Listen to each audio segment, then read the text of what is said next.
How did your parents react differently when you versus your sibling brought home the same grade? When my brother brought home a C+ in algebra, Dad took him out for ice cream to celebrate his improvement. When I brought home the exact same grade 3 months later, I was grounded for 2 weeks. The double standard had always been there, but that moment made it impossible to ignore. Brendan was the golden child, charming, athletic, naturally gifted at making people love him.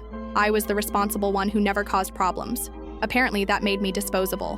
Brendan's been struggling with math, Mom explained when I pointed out the unfairness.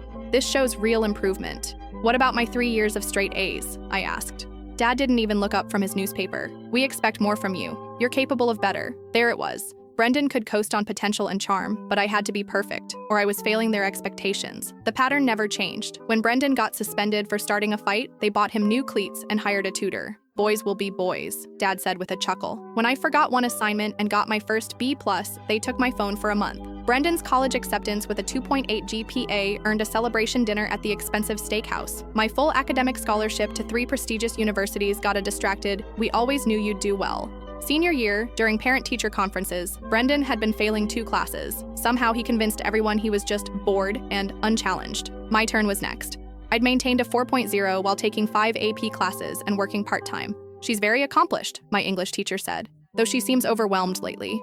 Dad's response? "She needs better time management. This is good preparation for the real world." No concern, no pride, no acknowledgement that maybe I was drowning under expectations they'd never placed on their precious son.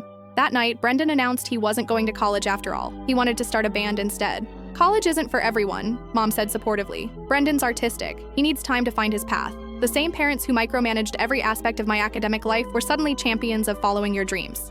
2 years later, Brendan was still living at home, working part-time at a record store.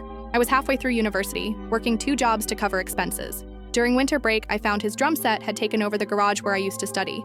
"You're so adaptable," Mom said when I asked where I was supposed to work. "Brendan needs the space for his music."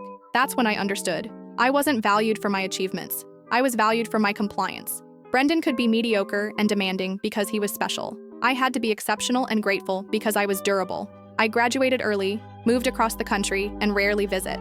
Brendan's 26 now, still finding himself in their basement. They call occasionally to complain about supporting him and ask why I'm so distant. I still love my family, but I've accepted that loving someone doesn't mean they know how to love you back. Some children are raised to shine, others are raised to survive. The difference shapes everything that follows.